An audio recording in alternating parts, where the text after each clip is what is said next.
दोस्तों, क्या आप भी सहारा इंडिया रिफंड के निवेशक हैं? आपने भी सहारा इंडिया में पैसा अपना इन्वेस्ट किया है और आज इससे उम्मीद हार चुके हैं कि आपका भी भुगतान होगा, या आप जब सहारा इंडिया का क्लेम फॉर्म भर रहे थे उसमें आप कुछ गलती हो गई जिसकी वजह से अभी तक आपका पैसा नहीं मिल पाया हुआ है, वो पैसा होल्ड है, या फिर अंडर प्रोसेस का शिकार हो गया है, पेमेंट एलिजिबल दिखा रहा है, डिफिशिएंसी कोड दिखा रहा है, या और किसी प्रकार का इश्यूज आ गए इसकी वजह से आप सहारा से बेसहारा हो चुके हैं कि अब हमारा पैसा नहीं मिलेगा। ठीक है, तो इन सारे टॉपिक्स को देखते हुए मैंने इस पर पहले वीडियोस बनाया है, इसका सलूशन बताया है। आपको घबराने और परेशान होने की ज़रूरत नहीं है। ऐसी कोई प्रॉब्लम नहीं है जिसका कोई सलूशन नहीं है। बस ये है कि सहारा इंडिया का भुगतान का जो प्रोसेस है वो बहुत स्लो है, जिसमें हम कह सकते हैं कि ना के बराबर है। ऐसे में लोग परेशान हैं, बेहाल हैं, क्योंकि उनकी समस्या का सही समाधान नहीं मिल रहा है। अगर वो किसी से कोई पूछते भी हैं कि भैया हमारा ये समस्या आ गया है, इसका क्या उपाय है, तो लोग उसको बताने के बजाय गुमराह कर देते हैं कि इतना लेंदी प्रोसेस है, या फिर ये करना पड़ेगा, वो करना पड़ेगा। ऐसे तमाम पॉइंट्स बता करके उसको जो है परेशान कर देते हैं, ताकि अगर वो फॉर्म भरना भी चाहे या किसी और प्रकार की मदद लोगों से चाहे वो भी ना हो पाए। बाकी आप देख ही रहे हैं कि सहारा इंडिया को लेकर के ना सरकार बात कर रही है, ना विपक्ष वाले बात कर रहे हैं, सिर्फ चुनावी जुमलों में लोग बातें करते हैं। फ़िलहाल इन सब टॉपिक पे हम बाद में बात करेंगे। आज का हमारा कंसर्न है, आज का हमारा वीडियो का टॉपिक है ये, अगर आपने भी सहारा इंडिया रिफ़ंड में अपना पैसा इन्वेस्ट किया है और आपने रिफ़ंड पोर्टल पर अपना क्लेम किया है और क्लेम करते समय आपके कुछ बॉन्ड पेपर छूट गए हैं, तो उस कंडीशन में आप क्या करेंगे।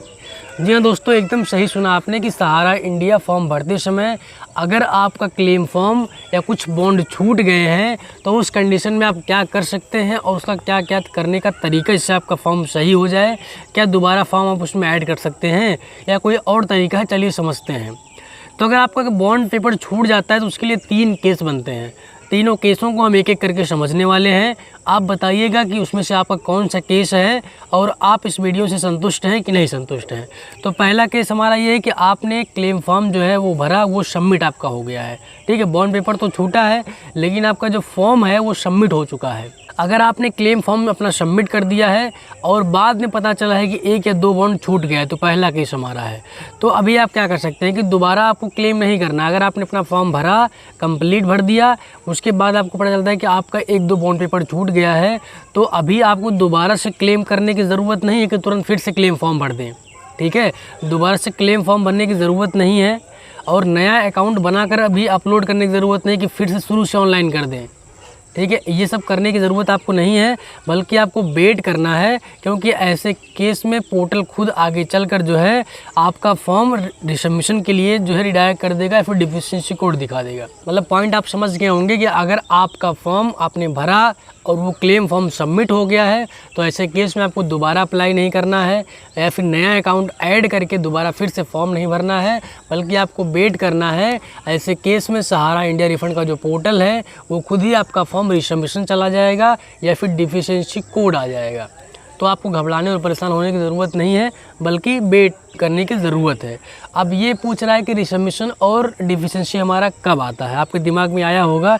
तो क्लेम वेरिफिकेशन के बाद अगर डॉक्यूमेंट्स इनकम्प्लीट लगते हैं और पोर्टल पर स्टेटस बदलकर डिफिशिएंसी फाउंड या फिर रिसबमिशन रिक्वायर्ड दिखा देता है, यानी कि जब आपने क्लेम फॉर्म भरा, वो प्रोसेस में गया, वेरिफिकेशन हुआ, उसके बाद अगर लगता है कि डॉक्यूमेंट्स इनकम्प्लीट है तो वो पोर्टल पर स्टेटस बदल कर डिफिशिएंसी फाउंड दिखा देता है, जिसका मतलब होता है कि आपको रिसबमिशन फिर से करना है। तब आपको लॉगिन करना होता है और मिसिंग बॉन्ड जो आपका है उसको फिर से अपलोड करना होता है और उस फॉर्म को रिसबमिट करना होता है।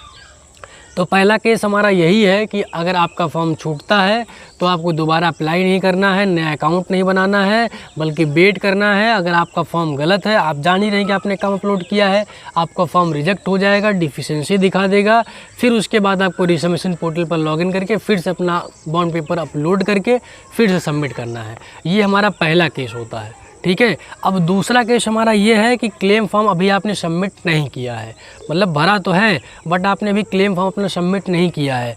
तो ऐसे केस में आप क्या करेंगे कि सोल्यूशन इसका यही है कि बॉन्ड या रिसिप्ट को स्कैन करें क्लियर फ़ोटो में, ठीक है, साफ़ सुथरा मतलब दिखाई दे उसको, ऐसे स्कैन करिए, पोर्टल पर फिर से अपलोड करिए, उसके बाद जाकर अपना क्लेम सबमिट करिए। अगर आपने अभी तक सबमिट नहीं किया फिर तो आप फिर से अपलोड करके स्कैन करके अपना काम आप आसानी से कर सकते हैं। लेकिन अगर पहला केस जो मैंने बताया उसमें आपको क्या करना वो भी मैंने बताया। अब चलिए समझते हैं कि तीसरा केस हमारा क्या है। दूसरा केस तो आप नॉर्मल है, अभी आधा ही फॉर्म भरा आपने तो उसको आप सबमिट कर ही सकते हैं। तीसरा केस हमारा ये है कि बॉन्ड पेपर आपका गुम हो गया है, लॉस्ट हो गया है। इस केस में आप क्या कर सकते हैं? अगर आपका बॉन्ड पेपर खो गया है तो आप क्या करेंगे? अगर बॉन्ड पेपर खो गया है तो इसका सलूशन यही होता है कि सोसाइटी या सहारा ऑफिस से डुप्लीकेट बॉन्ड सर्टिफिकेट बनवाना होता है, या फिर एफिडेविट या फिर अवेलेबल डॉक्यूमेंट्स जो है लेके आपको जाना होता है। लेकिन डुप्लीकेट डॉक्यूमेंट्स हर केस में एक्सेप्ट हो या गारंटी नहीं है, ओरिजिनल बॉन्ड सबसे स्ट्रॉन्ग प्रूफ होता है। यानी कि अगर खो गया है तो उसका कोई सलूशन नहीं है, लेकिन एक लास्ट ऑप्शन होता है कि सोसाइटी या सहारा ऑफिस में जाकर आप बात कर सकते हैं, जिसके बिहाफ पे वो डुप्लीकेट बॉन्ड या सर्टिफिकेट दे सकते हैं। लेकिन आप जान ही रहे हैं जब ओरिजिनल की लोग नहीं सुन रहे तो डुप्लीकेट का कितना सुनेंगे। और इस केस में बहुत इंपॉर्टेंट अगर वार्निंग में कुछ बताऊँ तो एजेंट के चक्कर में बिल्कुल मत पड़िए। 500 रुपया दे दो या बॉन्ड ऐड करवा देंगे, ये फ्रॉड होता है, ठीक है। इन सब चक्कर में आपको नहीं पड़ना है और बिना पोर्टल के कुछ कहे या उस पर स्टेटस कुछ दिखाए आपको कुछ भी अपलोड नहीं करना है और फालतू में परेशान होने की ज़रूरत नहीं है। एजेंट के चक्कर में पड़ेंगे तो फालतू में आपका 200-500 रुपया और खर्चा हो जाएगा, ठीक है। अगर हम कहें कि अगर क्लेम करते समय बॉन्ड छूट गया है और तो दोबारा क्लेम ना करें, पोर्टल पर डिफिशेंसी रिसबमिशन का ऑप्शन आएगा तभी आपको अपना बॉन्ड पेपर अपलोड करना है। तीनों केस मैंने बताया है, इसमें आपका कौन सा केस है कमेंट सेक्शन में ज़रूर बताइएगा। और अगर मैं कहूँ एक्स्ट्रा टिप अगर आपको देखना चाहूँ तो आप बॉन्ड की जो है क्लियर PDF स्कैन कॉपी बना कर रख लीजिए और फाइल में जो है फाइल नेम में बॉन्ड पेपर का नाम लिख दीजिए और व्हाट्सएप में जो है बैकअप बना कर रख लीजिए, क्लाउड में बैकअप बना के रख लीजिए, जिससे अगर आपका बॉन्ड छूटता भी है तब भी आपको कोई दिक्कत ना हो। तो जिन लोगों का भी ये कमेंट रहता है कि भैया हमारा बॉन्ड पेपर छूट गया है, ऐसे कंडीशन में हम क्या करें, तो बॉन्ड पेपर छूटने पर 3 केस बनता है कि एक फॉर्म आप सबमिट कर चुके हैं, एक अभी सबमिट नहीं किए करने जा रहे हैं, दूसरा आपका बॉन्ड पेपर खो गया है।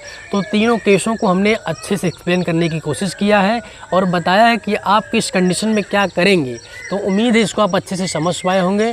अगर आपको क्लियर हो गया है और आपका कौन सा केस था तो कमेंट सेक्शन में हमको बताइए। बाकी अगर इससे जुड़े किसी और टॉपिक पर वीडियो चाहते हैं तो हमें बताइए, उस टॉपिक पर ज़रूर वीडियोस बनाएंगे। फिलहाल आज के वीडियो में इतना ही, बाकी हम मिलते हैं किसी और नए वीडियो में। तब तक के लिए आप सभी का बहुत बहुत शुक्रिया। Thanks for watching.